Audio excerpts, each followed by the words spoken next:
नमस्कार दोस्तों, D classes में आपका स्वागत है।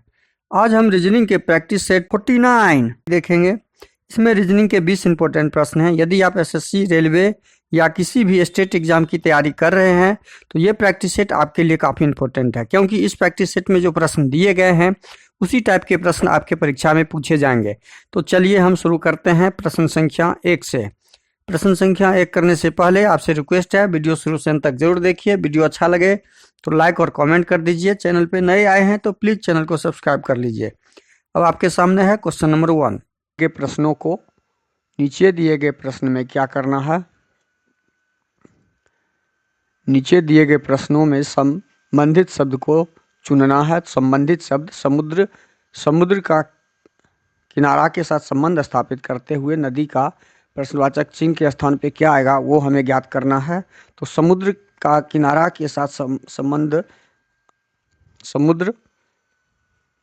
का संबंध स्थापित करते हुए समुद्र में किनारा होता है, एक छोर दो छोर, उस पार या इस पार नदी में तट होते हैं। तो नदी का समुद्र का किनारा से संबंध जो है वही संबंध नदी का तट से होता है। तट, तो इस प्रश्न का सही आंसर ऑप्शन 4 हो जाएगा। अगला प्रश्न क्वेश्चन नंबर 2, निम्न में से कौन सी आकृति निम्न के बीच संबंध को दर्शाती है। मिनट, दिन, महीना, ये जो शब्द दिए हुए हैं इसका बेन आकृति जब हम बनाएंगे तो बेन आकृति में पहले मिनट बनेगा, क्योंकि मिनट सबसे छोटी इकाई होती है समय का, और मिनट से घंटे, घंटे से दिन बनते हैं और ये दिन का हो जाएगा। और दिन जब बन जाएंगे तब एक गोलाकार और बनेगा, महीना, दिन, कई दिनों को मिला के मंथ बनते हैं, कई दिनों को मिला के माह बनते हैं, जिसे महीना बोलते हैं।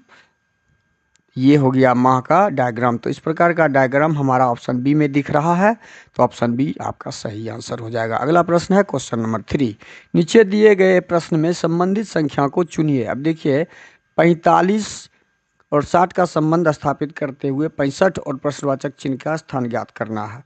तो इसमें क्या संबंध स्थापित करेंगे। 45 में कितना जोड़ने पर 60 हो जाएगा।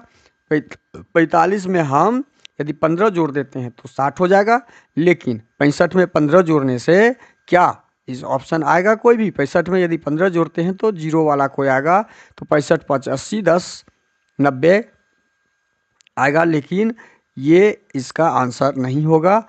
हमें अब दूसरे तरीके से सोचना होगा। तो ये 4 और 5 इसके इकाई और दहाई अंक को हम जब गुना करते हैं तो 20 प्राप्त होता है, और 20 को 3 से गुना कर देते हैं तो हमारा 60 प्राप्त हो गया। तो ये निकल गया, इसके इसके बीच संबंध स्थापित हो गया। उसी प्रकार 65 को क्या करेंगे हम, 6 और 5 जो इकाई दहाई पर है, 6 गुना 5 कर देंगे। 65 को 6 पंचे 30 और इसको 3 से गुना कर देंगे, 30 तिये 90। अब देखिए ये आंसर हो गया 90। इस प्रश्न का सही आंसर क्या हो जाएगा, ऑप्शन सी हो जाएगा आपका। अब क्वेश्चन नंबर 4 आपके सामने देखिए, नीचे दिए गए श्रृंखला को पूरा करना है। अब ये प्रश्नवाचक चिन्ह पे क्या आएगा वो ज्ञात करना है। तो 12 को क्या किया, 20 हुआ, 12 4 16। देखिए क्या किया है, 12 में 4 जोड़ के 16 कर दिया, 16 में 4 जोड़ के 20 कर दिया, 20 में 4 जोड़ देंगे, 4 + 4 4 का पैटर्न है यहाँ पे 24, और 24 हमारा ऑप्शन ए में दिया हुआ है। ये सीधा हिसाब था। उसी प्रकार 20, इसमें 20 4 24, 24 4 28 किया गया था। 4 4 का यहाँ भी पैटर्न था। 4 4 का पैटर्न हमने ज्ञात कर लिया, उससे हमने आंसर ढूंढ लिया। अगला प्रश्न है क्वेश्चन नंबर 5। क्वेश्चन नंबर 5 है, यदि 9 हैच 16 हैच 3 बराबर 75, 10 हैच 5 हैच 4 बराबर 60, तो 23 हैच 7 हैच 4 बराबर प्रश्नवाचक चिन्ह। तो 9 को क्या, इस हैच के जगह पे कौन सी भी संक्रिया की गई है गणितीय, जो 75 हो गया। तो 16 9 16 9 25, हाँ यहाँ पे क्या किया देखिए, 16 जोड़ 9 किया है, 16 जोड़ 9, 16 को 9 से जोड़ दिए हैं और 3 से गुना कर दिया गया है। 16 और 9 को जोड़ के 3 से गुना किया गया तो 75 हो जा रहा है। उसी प्रकार 10, 5 और 4 में किया है। 10 और 5 को जब जोड़ेंगे हम और तब गुना करेंगे 4 से तो 50 चौके 10 पच्चे 50। ये तो 10 और 10 5 15, 15 चौके 60, ठीक है। ये पैटर्न हमने ढूंढ लिया। उसी प्रकार हम क्या करेंगे, 23 जोड़ 7 कर देंगे और गुने 4 कर देंगे तो 23 7 30, 30 चौके 120। हमारा आंसर क्या निकल गया, 120, जो ऑप्शन सी में है। तो इस प्रश्न का सही आंसर 120 हो जाएगा। अगला प्रश्न है क्वेश्चन नंबर 6। नीचे दिए गए प्रश्न में संबंधित अक्षर को ज्ञात करते हुए प्रश्नवाचक चिन्ह का आंसर निकालना है। ANL क्या है, ए कन्वर्ट हो गया, ए हो जाएगा आपका, हम यदि इसको नंबरिंग करें तो ए 1 नंबर पे, ई 14 नंबर पे, L 12 नंबर पे, ई 5, R 18, 16। अब 1 नंबर कन्वर्ट हुआ है 5 नंबर में, मतलब 4 का प्लस। 14 नंबर कन्वर्ट हुआ 18 नंबर में, मतलब 4 का प्लस। 12 नंबर कन्वर्ट हुआ है 16 नंबर में, मतलब 4 का प्लस। 4 4 का प्लस है। उसी प्रकार से हम इसका भी निकालेंगे। M में 4 जोड़ेंगे, 13 में 4 जोड़ेंगे तो 17, और 17 क्या होता है, 17 होता है Q। 15 में 4 जोड़ेंगे तो कितना हो जाएगा, 15 4 19, 19 पे कौन होता है, S। और 2 में 4 जोड़ेंगे तो 6, 2 में 4 जोड़ेंगे तो 6 F 6। तो QSF ऑप्शन ए में है। तो हमारा इस प्रश्न का सही आंसर ऑप्शन ए हो जाएगा। अगला प्रश्न है क्वेश्चन नंबर 7। एक विशिष्ट कोड भाषा में ईजो को 60, ABC को 12 लिखा जाता है, उसी कोड भाषा में MNO को किस प्रकार, देखिए यहाँ पे EJO को 60 लिखा गया है, कैसे। E 5 नंबर पे, J होता है 10 नंबर पे, और O होता है 15 नंबर पे। अब इस तीनों को यदि जोड़ दें तो 10 5 15 और 15 15 30। जब इस तीनों को जोड़ते हैं तो 30, और इसको हम 2 से जब गुना करते हैं तो ये 60 प्राप्त होता है। क्या यह कोड ABC में लगा हुआ है, वो भी ज्ञात कर लेते हैं, वो भी जांच लेते हैं। वो जांचने के बाद हमें प्राप्त होगा ABC का 12 दिया है, क्या ये 12 हमें ज्ञात हो रहा है। ए का मतलब ए है आपका 1 नंबर, B है 2 नंबर, C है 3 नंबर। इस तीनों को जब जोड़ेंगे तो 6 और 2 से गुना करेंगे तो 12, ये प्राप्त हो गया। इसी प्रकार से MNO का निकालेंगे हम। जब MNO का निकालेंगे, MNO का कोड निकालेंगे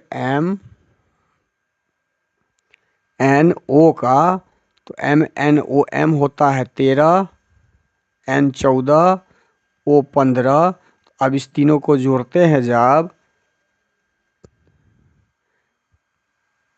13 14 15 को जोड़ेंगे तो 5 4 9, 3 12 हासिल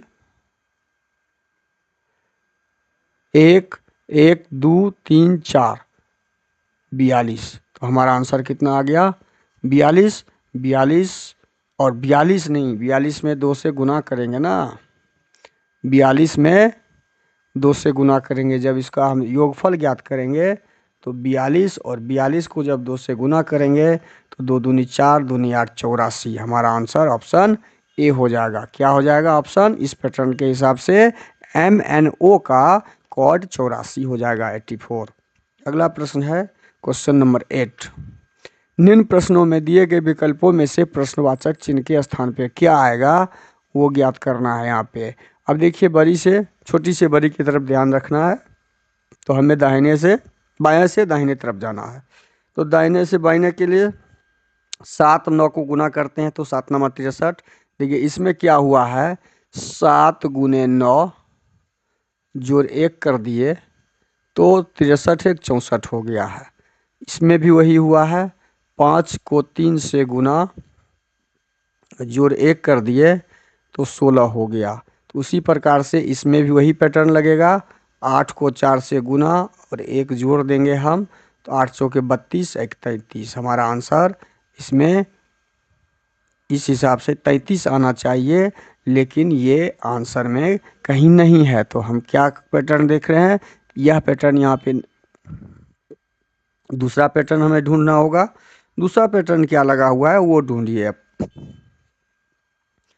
दूसरा पैटर्न इसमें लगा हुआ है आपका कि 7 को क्या किया है, 7 जोड़ 9 किया तो 7 9 16। 16 को आधा किया, 2 से भाग लगा दिया, 2 8 16। 8 को क्या कर दिया, 8 का स्क्वायर कर दिया है, 8 8 64। ये पैटर्न आप देखते हैं क्या इस पे लागू है। 5 और 3 को जोड़ते हैं तो 8, 8 का आधा करते हैं 2 से भाग तो 4, 4 का स्क्वायर करते हैं तो 16। यह पैटर्न मिल गया यहाँ पे 16, यहाँ पे भी 16 आ गया। इसी प्रकार इस तीसरे का निकालेंगे हम, इसका निकालेंगे जब तो 8 जोड़ 4 12, 12 का आधा कीजिए 2 6 12 और 6 का स्क्वायर जब करेंगे तो 36। हमारा आंसर कितना आना चाहिए, 36, जो ऑप्शन डी में है। इस प्रश्न का सही आंसर 36 आएगा, 8वां का। अब अगला प्रश्न है क्वेश्चन नंबर 9। यदि हरे रंग का अर्थ लाल है, लाल का अर्थ नीला। देखिए इस तरह के जब सेंटेंस आवे तो अंतिम लाइन पढ़िएगा। पूछा क्या जा रहा है, पूछा क्या जा रहा है, आसमान का रंग क्या होगा, आसमान का रंग क्या होगा। तो आसमान का रंग हम लोगों को पता है नीला होता है। अब नीला के बारे में केवल खोजना है, नीला के बारे में इसमें क्या बताया गया है। तो नीले का अर्थ है नारंगी। बस आसमान का रंग इस प्रश्न के हिसाब से ऑप्शन सी हो जाएगा, नारंगी। बस 1 सेकेंड का काम था, ये इतना पढ़ने की जरूरत नहीं। इस प्रश्न का सही आंसर ऑप्शन सी हो जाएगा। अगला प्रश्न है क्वेश्चन नंबर 10। इस सीरीज को पूरा करना है तो सीरीज में जो प्रश्नवाचक चिन्ह दिया हुआ है उसका क्या संबंध स्थापित करते हुए आएगा आंसर, वो ढूंढना है। तो इसमें क्या है, क्या किया है, 1 0 3 2 5 4 और प्रश्नवाचक चिन्ह के बीच में संबंध स्थापित करना है। यहाँ पे -1 किया तो 0 हो गया। यहाँ पे क्या किया है, यहाँ पे +3 कर दिया है, 3 हो गया। यहाँ पे -1 है, यहाँ पे क्या है +3 है, यहाँ पे -1 है, फिर यहाँ पे क्या हो जाएगा +3 हो जाएगा। पैटर्न हमने ढूंढ लिया, -1 +3 -1 +3 -1 +3, मतलब 4 में 3 जोड़ देंगे तो 7। आंसर हमारा क्या आ गया, 7। ऑप्शन डी सही हो जाएगा। इस प्रश्न का सही आंसर ऑप्शन डी हो जाएगा। अगला प्रश्न आपका है क्वेश्चन नंबर 11। कितने रैपर पेन नहीं है, पेन नहीं है पहले जो है, देखिए ये वृत्त जो है पेन है, तो पेन नहीं है काट दीजिए। प्रश्न में दिया हुआ है पेन हमें नहीं लेना है, पूरा वृत्त हटा दिए। अब जो भाग बचा उस भाग में देखना है कि कितने रैपर पेन नहीं है। जो बचा रैपर को ज्ञात करना है। तो रैपर हमारा यहाँ पे 6 दिख रहा है और एक रैपर, ये भी रैपर का एरिया है पूरा, ये रैपर का एरिया है और ये 12 दिख रहा है। ये रैपर का एरिया नहीं है, ये हमारा टायर का एरिया है और ये 12 रैपर और टायर दोनों था। चूंकि रैपर हमें पूछा है, टायर छोड़ के नहीं बोला गया है, तो रैपर भी है इसमें, टायर भी है, हम तो ये भी लेंगे। इसका मतलब हुआ 6 जोड़ 12 बराबर 18। 18 रैपर हैं जो हमारे ऑप्शन सी में दिया हुआ है। अगला प्रश्न है क्वेश्चन नंबर 12। दी गई आकृति में त्रिभुज की संख्या बताना है।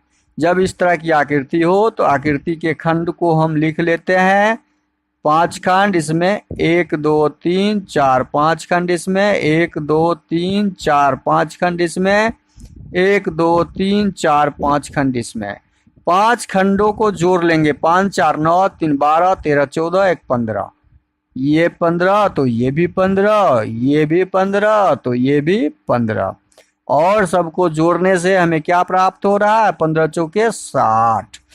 हमारा कुल त्रिभुज की संख्या 60 हो जाएगा, जो ऑप्शन डी में दिया हुआ है। तो हमारा ऑप्शन डी सही हो जाएगा। अगला प्रश्न है क्वेश्चन नंबर 13।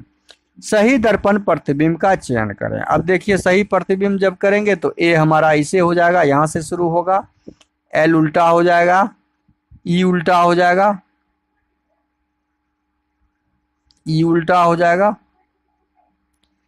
अब ये उल्टा वाला कहाँ कहाँ पर है? यहाँ पे आर दे दिया है, ई के बाद ई, यहाँ ई होता तो आर दे दिया, ऑप्शन ए यहाँ ही खत्म हो गया। ऑप्शन बी में भी हमारा ई दिया है, आर दिया है, डी एम, देखिए यहाँ पे एम सीधा कर दिया, और यहाँ पे ये एम उल्टा है, हमारा एम यहाँ पे उल्टा होगा, यहाँ पे एम सीधा दे दिया है, तो उल्टा एम वाला मतलब एम जो हमारा होगा ऐसे वाला होगा, जो ऑप्शन डी में दिया हुआ है। बी भी नहीं होगा, सी भी नहीं होगा। अगला प्रश्न है क्वेश्चन नंबर 14। निम्नलिखित प्रश्न श्रृंखला में प्रश्नवाचक चिन्ह के स्थान पर कौन सा अक्षर आएगा? यहाँ पे कौन सा आएगा? अब डी 4 नंबर 3, 4 3 7, 3 जोड़ने से 7 हो गया। 7 में कितना जोड़ेंगे जो 12 हो जाएगा? 5 जोड़ने से। और 12 में फिर कितना जोड़े? 12 में कितना जोड़ेंगे जो 15, 12 3 15, मतलब 3 + 5 + 3 + 5 का यहाँ पे पैटर्न है। फिर 5, अब अगला क्या हो जाएगा? +3 मतलब 20 3 23, और 23 नंबर पे क्या होता है? डब्लू। डब्लू वाला आंसर हमारा होगा, सी नहीं होगा, ए नहीं होगा, कट कर दिए। अब हमारा सेकेंड क्या आएगा? सेकेंड को देखना है।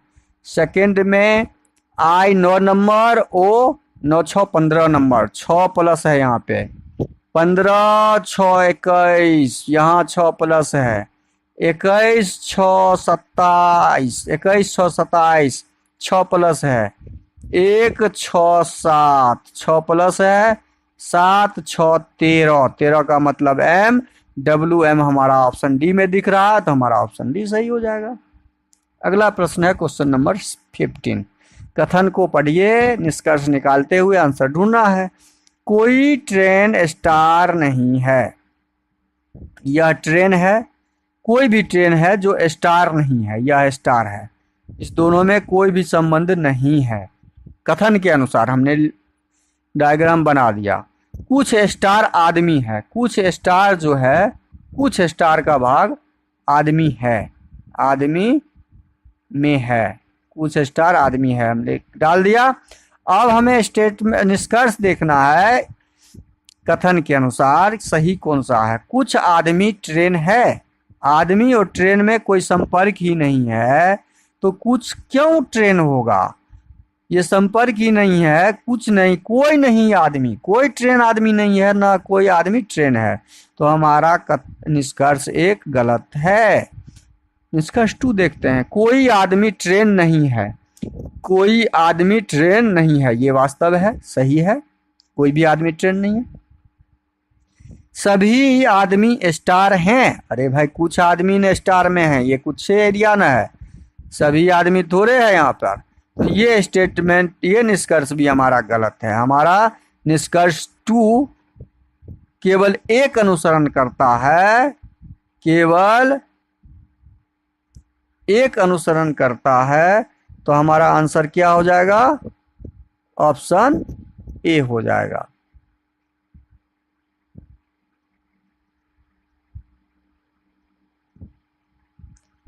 अगला प्रश्न है क्वेश्चन नंबर 16। दी गई आकृति में कितने वर्ग हैं? अब देखिए, वर्ग जब ज्ञात करना हो तो रॉ कॉलम हम पहले डाल देते हैं। जब कॉलम रॉ बराबर ना हो तो हम क्या करेंगे? बड़े रॉ कॉलम को गुना करेंगे, तो 3 × 4 या 12, 2 गुना 3, 2 गुना 3 6, 1 गुना 2, 1 गुना 2 बराबर 2, और सबको जोड़ देंगे। 6 2 8, 2 10, 20। यही हमारा कुल वर्गों की संख्या हो जाएगा, जो ऑप्शन सी में दिया हुआ है। इस प्रश्न का सही आंसर क्या हो जाएगा? ऑप्शन सी हो जाएगा। अगला प्रश्न है क्वेश्चन नंबर 17। नीचे किसी एक पासे की 3 स्थिति दी गई है, ए के विपरीत या ए के सम्मुख हमें ज्ञात करना है। देखिए, इस तरह के पासे जब भी दिए हुए हो तो ये पासे हमेशा सामान्य पासा होता है। कौन पासा होता है? सामान्य पासा होता है। और सामान्य पासा का ज्ञात करने का आसान तरीका होता है कि कोई दो पासा में हम कॉमन अक्षर को ढूंढते हैं। पासा 1 और पासा 2, पासा 3 नाम डाल दिए। कोई दो पासा ले लीजिए, पासा 1 और पासा 2 ही ले लेते हैं। अब इसमें कॉमन ढूंढते हैं। के यहाँ पे कॉमन है, के यहाँ पे कॉमन है। पासा 1 में भी के, पासा 2 में भी के हमने डाल दिया। अब के घड़ी वाइज चलेंगे, क्लॉक वाइज। तो फर्स्ट पासा में के बाद बी आएगा, के बाद बी आएगा, उसके बाद क्या आएगा? बी के बाद ए आएगा, बी के बाद ए आएगा। अब हम सेकेंड पासा में क्लॉक वाइज चलेंगे। के बाद यहाँ पे एम आएगा और एम के बाद यहाँ पे एच आ जाएगा। हमें प्रश्न में क्या ढूंढना था? ए के सम्मुख। प्रश्न में हमें ढूंढना था कि ए के सम्मुख, तो ए के सम्मुख हमारा एच है। ए के सम्मुख में कौन सा अक्षर है? तो एच है। तो हमारा आंसर क्या हो जाएगा? ऑप्शन सी, एच हो जाएगा। अगला प्रश्न है क्वेश्चन नंबर 18। क्वेश्चन नंबर 18 को सही से देखिएगा। नीचे दी गई आकृति को मोड़ कर खोल कर कैसे दिखाई देगी? मोड़ कर खोलने के बाद, ये मोड़ा हुआ है, खोलेंगे इसको। जब इस पार्ट को खोलेंगे तो ये ऊपर जाएगा। ये तो ऊपर डब्बा ऐसे ज्यों का त्यों रह जाएगा, गोला। और ये जब इस पार्ट में खुलेगा, ऐसे खुलेगा ऐसे, तो ये डब्बा तो यहाँ पे ही रह जाएगा और ये गोला इधर आ जाएगा। डब्बा यहाँ पे ही रह जाएगा और गोला इधर आ जाएगा। तो अब मिलाते हैं, यहाँ पे हमारा डब्बा और गोला, यहाँ पे डब्बा और यहाँ पे डब्बा है, यानी ऑप्शन बी हमारा सही हो जाएगा। Option D, option C, option A नहीं होगा। अगला प्रश्न है क्वेश्चन नंबर 19। नीचे दी गई आकृति में प्रश्नवाचक चिन्ह के स्थान पे क्या आएगा वो ज्ञात करना है। प्रश्नवाचक चिन्ह के स्थान पे हम गुना को ही लेते हैं, क्रॉस को ही। क्रॉस यहाँ पे दिया हुआ है ऊपर में। ऊपर अगली आकृति में क्या हुआ? वो ऊपर से दाएं बायां की तरफ झुका, एंटी क्लॉक। एंटी क्लॉक के बाद अगली आकृति में क्या हुआ? ये फिर एंटी क्लॉक नीचे की तरफ आ गया, ये नीचे की तरफ। तो अगली आकृति में क्या हो जाएगा? फिर ये क्लॉकवाइज जाएंगे तो दाहिना तरफ वाले भाग में ये क्रॉस आ जाएगा।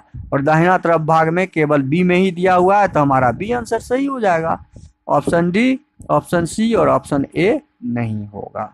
अगला प्रश्न है क्वेश्चन नंबर 20। उस आकृति का चयन करें जो दी गई आकृति किस विकल्प में चिन्हित है। मतलब यह एच, इस प्रकार की आकृति किस में दिख रहा है? तो यह हमारा ऑप्शन ए में नहीं दिख रहा है। इस प्रकार की आकृति ऑप्शन बी में भी नहीं दिख रहा है, बीच में ऐसा होना चाहिए था। ऑप्शन सी में हमारा यह आकृति, ये देखिए, ये आकृति ऑप्शन सी में दिख रहा है, तो हमारा ऑप्शन सी हो जाएगा। डी में भी कहीं इस प्रकार बीच से कटा हुआ भाग नहीं है, तो डी भी नहीं होगा। वीडियो को शुरू से अंत तक जरूर देखिए। वीडियो अच्छा लगे तो लाइक और कमेंट कर दीजिएगा। चैनल पे नए आए हैं तो प्लीज चैनल को सब्सक्राइब कर लीजिए और अधिक से अधिक दोस्तों को शेयर कर दीजिए। बेल आइकन को ऑल सेट पे जरूर डाल दीजिएगा। थैंक यू, धन्यवाद। जय हिंद, जय भारत।